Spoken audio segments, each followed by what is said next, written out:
एक गांव में चुड़ैल का साया था। वो रूप बदलकर सुंदर लड़की बनकर लड़कों से लव लेटर लिखवाती और पढ़ने के बाद उस लड़के को मार डालती। इस वजह से गांव के जवान लड़के रात में घर से नहीं निकलते थे। एक दिन संजू, जो कि दिल्ली में रहता था, अपने मामा हिम्मत सिंह को फोन करता है और कहता है, अरे मामा जी, मैं संजू बोल रहा हूँ। दिल्ली से मैं गांव घूमने आना चाहता हूँ। अरे संजू बेटा, ये तो तुम्हारा ही घर है, जब चाहो आओ। भला ये भी कोई पूछने की बात है? जब चाहे मन करे आ जाना। ऐसा कहकर हिम्मत फोन काट देता है। तभी वहाँ उसकी पत्नी दुलारी आती है और बोलती है, अजी तुम्हारा दिमाग खराब है क्या? बेचारे को अभी बुला रहे हो? जानते नहीं बाहर कितना खराब माहौल है।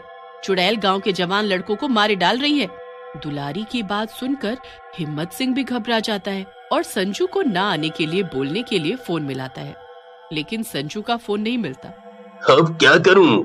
भांजे को तो फोन ही नहीं मिल रहा।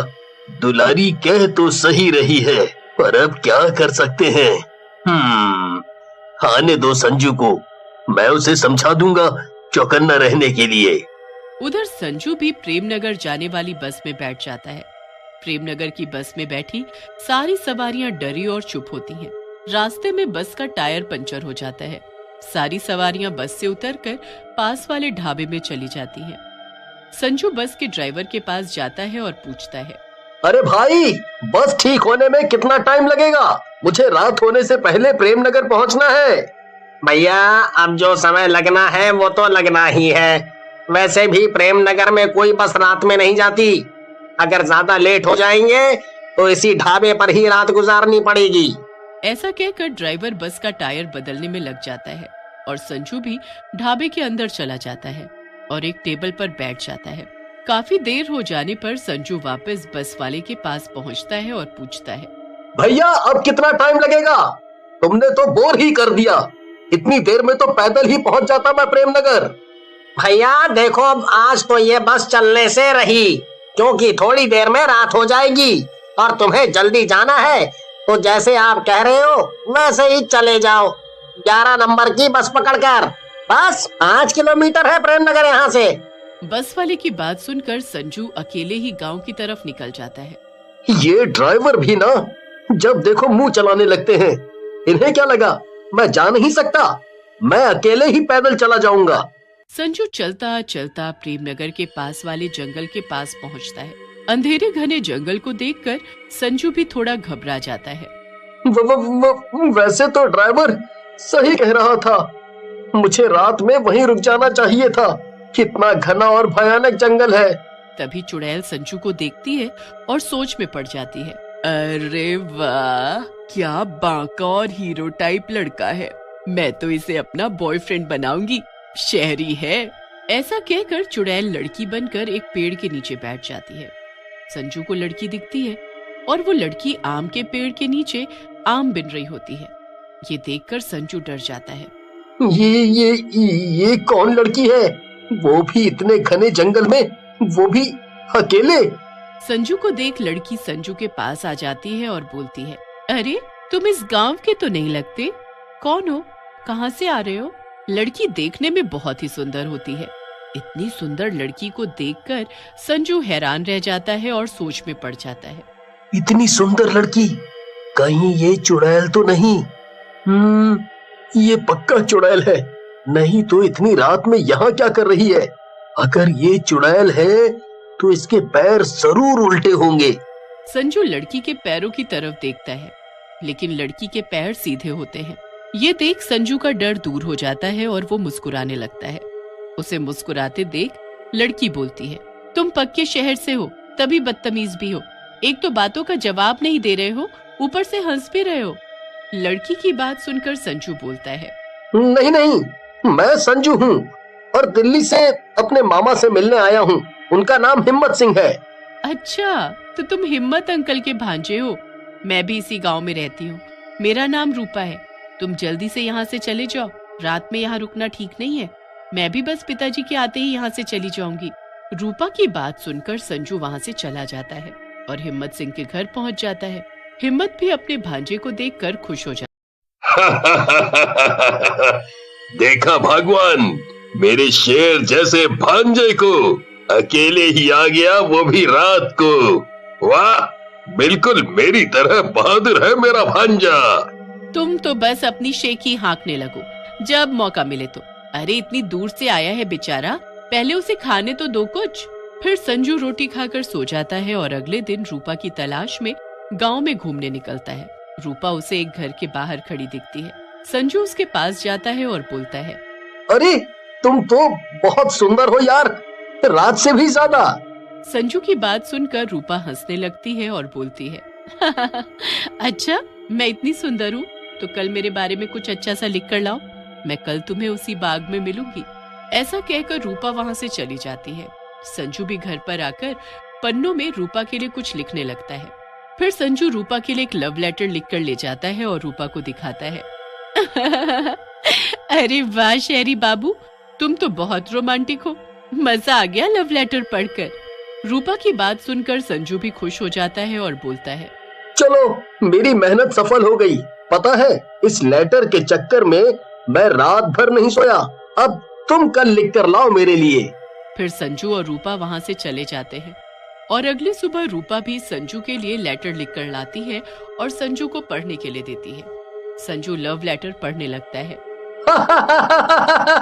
अरे तुमने लेटर लिखा है या मीट की दुकान का मेन्यू? ये क्या है? तेरी गर्दन हो मेरी तलवार, काट कर तेरा गला खून पीऊं मैं लाल। ये कौन लिखता है? संजू को ऐसे हंसता देख रूपा को गुस्सा आ जाता है और वो बोलती है, भला इसमें क्या गलत लिखा है? हमारा लव लेटर तो ऐसा ही होता है। अगर तुम्हें मैं पसंद नहीं तो दफा हो जाओ यहाँ से। संजू रूपा को गुस्से में देख चुप हो जाता है और रूपा को समझा बुझाकर शांत कर देता है और फिर वो दोनों वहाँ से चले जाते हैं। संजू को खुश देख हिम्मत सिंह संजू से पूछता है, क्या बात है भांजे, बहुत खुश नजर आ रहे हो, कहीं कोई लड़की का मामला तो नहीं? मामा तुम तो अंतर्यामी हो, तुम्हें कैसे पता? मुझे आपके गांव की एक लड़की पसंद आ गई है। अरे बेटा, ये कौन सी लड़की की बात कर रहा है तू? इस पूरे गांव में रूपा नाम की कोई लड़की नहीं है, कहाँ मिल गई तुझे? उन दोनों की बातें दुलारी भी सुन रही होती है। दुलारी बोलती है, अरे तुम दोनों मन चले मामा भांजे चुप करो, मुझे सब समझ आ गया है। मुझे ये जंगल की चुड़ैल लगती है, वही रूप बदल कर रूपा बन गई होगी और अब संजू के पीछे पड़ी है। चुड़ैल का नाम सुनकर संजू घबरा जाता है और बोलता है, चुड़ैल, मामा मामी बचा लो मुझे, मैं कहाँ फंस गया और उसने मुझे कल नया लव लेटर लिखकर जंगल में बुलाया है। संजू की बात सुनकर दुलारी बोलती है, बेटा वो अपने शिकार से पहले लव लेटर लिखवाती है और फिर लेटर पढ़ने के बाद उसे मार डालती है। मामा मामी मुझे बचा लो, मैं मरना नहीं चाहता, मुझे बचा लो इस चुड़ैल से। संजू को यूं रोते देख दुलारी और हिम्मत सिंह बोलते हैं, तू डर मत मेरे बच्चे, मेरे रहते वो चुड़ैल तेरा कुछ नहीं बिगाड़ पाएगी। दुलारी एक योजना बनाती है और वो एक कागज को गंगा जल में डुबाती है और सुखा देती है। फिर संजू उस पर लव लेटर लिखता है, बेटे ये हमारी आखिरी उम्मीद है, रात में जब तू चुड़ैल से मिलेगा तो ये लव लेटर उसे पढ़ने के लिए दे देना। फिर संजू और दुलारी हिम्मत सिंह रात में चुड़ैल की बुलाई हुई जगह के लिए चले जाते हैं। दुलारी और हिम्मत सिंह संजू से थोड़ा पीछे होकर छुप जाते हैं। वहाँ चुड़ैल रूपा के रूप में आती है। अरे वाह मेरे प्रियतम, आज तो तुम मेरे से पहले आ गए। लाओ मेरा लव लेटर, जरा पढ़कर मैं भी तो देखूं क्या लिखा है आज तुमने। जैसे ही वो लेटर पढ़ती है वो चुड़ैल बन जाती है। अरे दुष्ट, इस लव लेटर में क्या जादू कर रखा है तूने, मुझे जलन हो रही है। तभी दुलारी बाहर आ जाती है और कहती है, चुड़ैल जी अब आपके रोमांटिक होने के दिन गए, अब आप इस दुनिया से जाने की तैयारी करो। ये आपका आखिरी प्रेम पत्र है, इसमें पवित्र गंगा जल लगा है, आप थोड़ी ही देर में जल जाओगी। सचमुच थोड़ी देर में चुड़ैल पूरी तरह जलकर भस्म हो जाती है। बहुत समय पहले की बात है, एक शहर में छोटा सा परिवार रहता था। उस परिवार में रवि, उसकी पत्नी जया और उनका 2 साल का बेटा मोनू रहते थे। आज घर से मेरे बाबूजी का फोन आया था। उनकी तबीयत बहुत खराब है, उन्होंने मुझे तुरंत गांव बुलाया है। अच्छा, ऐसी बात है तो मैं आज ही तुम्हारी गांव की टिकट करवा देता हूँ। ठीक है। जया मोनू को लेकर गांव के लिए निकल पड़ती है। जब वो अपने घर पहुंचती है तो देखती है कि उसके बाबूजी बहुत ही बीमार हैं और बिस्तर पर लेटे हुए हैं। बाबूजी, मैं आ गई। अच्छा हुआ बेटी जो तू आ गई, मैं कब से तेरा ही इंतजार कर रहा था। मैं अब आ गई हूँ ना, तो अब आप पहले जल्दी से ठीक हो जाओ। जया के बाबूजी धीरे धीरे ठीक होने लगते हैं। वो मोनू को जान से भी ज्यादा प्यार करते हैं और दिन भर बस मोनू ही मोनू करते रहते हैं। बेचारे बाबूजी यहाँ अकेले कैसे रह पाते हैं, तो पता नहीं वो कैसे मोनू को वापस जाने देंगे। उनको तो हर वक्त मोनू ही चाहिए। जया अपने बाबूजी का अपने बेटे के प्रति प्यार देखकर खुश भी होती है और उसे अब चिंता भी होने लगती है। पर बाबूजी तो मोनू के साथ बड़े ही खुश होते हैं। वो पूरा दिन बस उसी के साथ खेलते हैं और उसी के साथ ही खाना खाते हैं। मोनू भी अपने नाना को अब अच्छे से पहचानने लगता है और उसे भी अपने नाना के साथ रहना अब बहुत अच्छा लगता है। एक दिन जब सब लोग खाना खा रहे होते हैं तो जया अपने बाबूजी से बोलती है, बाबूजी, वो मैं बोल रही थी कि अब हमें यहाँ काफी दिन हो गए, आप भी अब बिल्कुल ठीक हो और मोनू के पापा भी वहाँ अकेले हैं, तो अब हमें वापस शहर चले जाना चाहिए। हाँ बेटी, बात तो तुम सही बोल रही हो, पर समझ नहीं आ रहा कि मैं मोनू के बिना अब कैसे रह पाऊंगा। तेरी माँ के जाने के बाद बिल्कुल अकेला हो गया हूँ। अब मोनू के साथ रहकर इतनी खुशी मिलती है कि मैं बता नहीं सकता, पर क्या कर सकता हूँ। आप परेशान न हो बाबूजी, आप हमारे साथ ही क्यों नहीं रह लेते? नहीं बेटी, हम लोगों के लिए तो बेटी के घर का पानी भी पीना पाप है और तुम वहीं रहने की बात कर रही हो। ओहो बाबूजी, आप भी ना कैसी बातें कर रहे हो, आजकल ये सब कोई नहीं मानता। तुम ये सब गांव की बातें नहीं समझोगी। खैर, कब जाना है तुम्हें वापस? मैं भी तुम्हें शहर छोड़ने चलूंगा। अरे, आपको तकलीफ उठाने की कोई जरूरत नहीं है, मैं चली जाऊंगी। मैं तो अपने मोनू के लिए जा रहा हूँ। इस बहाने मैं उसके साथ थोड़ा और वक्त बिता लूंगा। ठीक है बाबूजी। जया, उसका बेटा मोनू और उसके बाबूजी तीनों शहर की बस में बैठ जाते हैं। अरे बेटा मोनू, ये देखो बाहर कितने सुंदर सुंदर पेड़ हैं। मोनू अपने नाना की गोद में बड़ी खुशी से खेल ही रहा होता है कि अचानक बस का एक भयंकर एक्सीडेंट होता है। बस सामने से आ रहे एक ट्रक से बुरी तरह टकरा जाती है। बस अपना संतुलन खो देती है और नीचे नदी में गिर जाती है। बस में फंसे सभी लोग चिल्लाने और बाहर निकलने की कोशिश करने लगते हैं। जया तो उसी वक्त पानी में डूब जाती है, पर मोनू के नाना मोनू को ढूंढने के लिए हाथ पैर मारने लगते हैं। वो जैसे तैसे मोनू का हाथ पकड़कर रखते हैं और उसे पानी में डूबने नहीं देते। वो खुद पानी में डूबने लगते हैं और धीरे धीरे उनकी सांस बंद होने लगती है। थोड़ी देर में मोनू के नाना मर जाते हैं।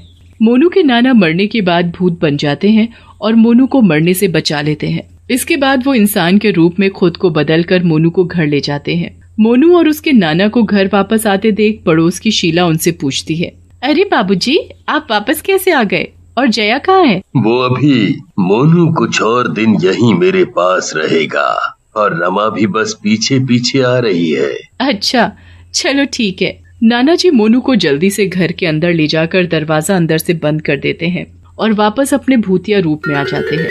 अपने नाना का ऐसा रूप देखकर भी मोनू बड़ा खुशी से उनके साथ खेल रहा होता है, जैसे उसे उनसे कोई डर ही नहीं है। मोनू के नाना उसके भीगे कपड़े बदल देते हैं। थोड़ी देर बाद मोनू को बहुत तेज भूख लगने लगती है और मोनू बड़ी तेज रोना शुरू कर देता है। अरे रे रे रे, मेरे बच्चे, चुप हो जा, मैं अभी तेरे लिए दूध लेकर आता हूँ। भूतिया नाना मोनू के लिए दूध लेकर आते हैं और उसको पिला देते हैं। दूध पीकर मोनू चुप तो हो जाता है, पर अब वो सोने के लिए परेशान होने लगता है। मोनू को तो बस अपनी माँ की गोद में सोने की आदत होती है। अब उसके नाना फिर से परेशान हो जाते हैं। उन्हें समझ नहीं आता कि वो मोनू को कैसे सुलाएं। थोड़ी देर बाद उनको एक तरकीब सूझती है। उसके बाद वो मोनू को उसमें लिटाकर झुलाने लगते हैं। लल्ला लल्ला लोरी, दूध की कटोरी, दूध में बताशा, सो जा मेरे बच्चे, सो जा। नाना की लोरी सुनकर मोनू सुकून से सो जाता है।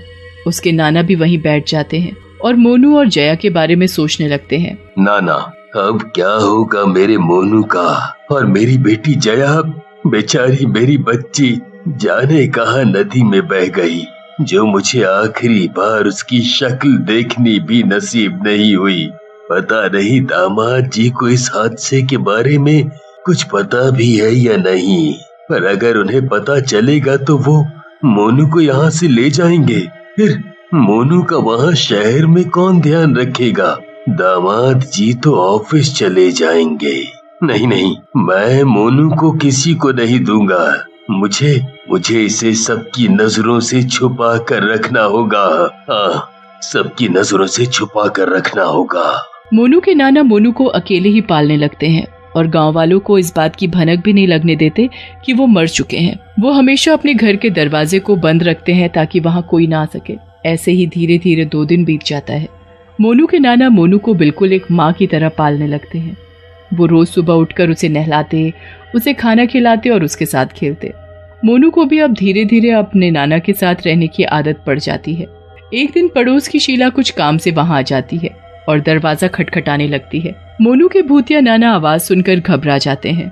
उन्हें समझ नहीं आता कि वो अब करे तो क्या करे। वो अपना इंसान रूप लेकर दरवाजा खोल देते हैं। हाँ, बोलो शीला, तुम यहाँ क्यों आई हो? अरे, आप ऐसे क्यों बोल रहे हैं? ऐसे तो आप कभी मुझसे बात नहीं करते। नहीं, तुम अभी जाओ यहाँ से, मैं कुछ काम कर रहा हूँ। अरे, पर ये तो बता दो आपकी जया कहाँ है? आपने तो उस दिन कहा था कि वो अभी आ रही है, पर मैंने तो उसे इतने दिन से एक बार भी नहीं देखा। वो काम कर रही है। अब तुम जाओ यहाँ से, मोनू रो रहा है। शीला को मोनू के नाना का व्यवहार बहुत अजीब लगता है, पर वो चुपचाप वहाँ से चली जाती है। उसे कुछ तो गड़बड़ लगती है, इसलिए वो रात को फिर से वापस आती है और चुपके से खिड़की से झांककर अंदर देखने लगती है। अंदर का नजारा देखकर तो उसके होश ही उड़ जाते हैं। एक भूत मोनू को अपने बच्चे की तरह खिला रहा होता है और मोनू उसे नाना नाना बोल रहा होता है। हे भगवान, मतलब ये नाना तो भूत है, पर ये सब मामला आखिर है क्या? मुझे इसका पता करना होगा। शीला वहाँ से चली जाती है और अपनी 2-4 सहेलियों को ये बात जाकर बताती है। उसमें से एक नीलम नाम की औरत शीला से बोलती है, अरे मेरे पास जया और उसके पति का फोन नंबर है। मैं आज अपने पति के फोन से उन दोनों को फोन करके देखती हूँ। हाँ बहन, एक बार पता करो। नीलम घर जाकर अपने पति से जया को फोन मिलाती है तो फोन बंद आता है, पर उसके बाद जब वो उसके पति रवि को फोन करती है तो रवि उससे पूछता है, आप कौन? मैं जया की सहेली हूँ। वो मैंने ये पूछने के लिए फोन किया था कि जया आखिर है कहाँ और वो अपने बच्चे को यहाँ अकेले छोड़कर कैसे जा सकती है। ये तुम क्या बोल रही हो? जया, मोनू और उसके नाना की तो मौत हो गई है। जब वो घर वापस आ रहे थे तो बस नदी में गिर गई थी। किसी का कुछ पता नहीं चला। मैं तो आज तक उसी दुख में हूँ। अरे पर मोनू तो यही है और वो अपने नाना के घर में है। आप यहाँ जल्दी आ जाओ क्योंकि उस बच्चे को किसी भूत ने पकड़ रखा है जिसे वो बच्चा नाना बोलता है। ये बात सुनकर रवि की तो हालत खराब हो जाती है। वो तुरंत गांव जाता है और घर पहुंचकर दरवाजा खटखटाने लगता है। जब कोई अंदर से दरवाजा नहीं खोलता तो वो गांव के लोगों को इकट्ठा करके दरवाजा तोड़ देता है। अंदर मोनू अपने भूतिया नाना की गोद में खेल रहा होता है। मोनू, मेरा बेटा, मेरा बच्चा, तू जिंदा है? ये तुमने मेरे बच्चे को यहाँ क्यों कैद किया हुआ है? कौन हो तुम? नाना बेटा, तुम इस भूत को नाना क्यों बोल रहे हो? क्योंकि मैं इसका नाना हूँ। उस दिन हादसे में सब मर गए, पर मेरी आत्मा मरने के बाद भी मोनू को बचाने आ गई। मैंने मोनू को बचाया और यहाँ ले आया। आपने मोनू को सबसे छुपा कर क्यों रखा? मेरा मोनू ही मेरे जीने का एक सहारा था। मैं किसी पर भरोसा नहीं करता, इसलिए मैंने ऐसा किया। मोनू के भूतिया नाना मोनू को रवि के पास नहीं सौंपना चाहते थे।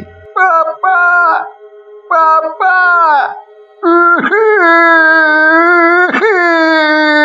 वो अपने नाना की गोद से निकलकर अपने पापा के पास भागता है। रवि जल्दी से मोनू को गोद में उठा लेता है। रवि का मोनू के प्रति प्यार देखकर उसके नाना को समझ आ जाता है कि वो मोनू के साथ गलत कर रहे हैं और यही सोचकर वो वहां से गायब हो जाते हैं और उनकी आत्मा को शांति मिल जाती है।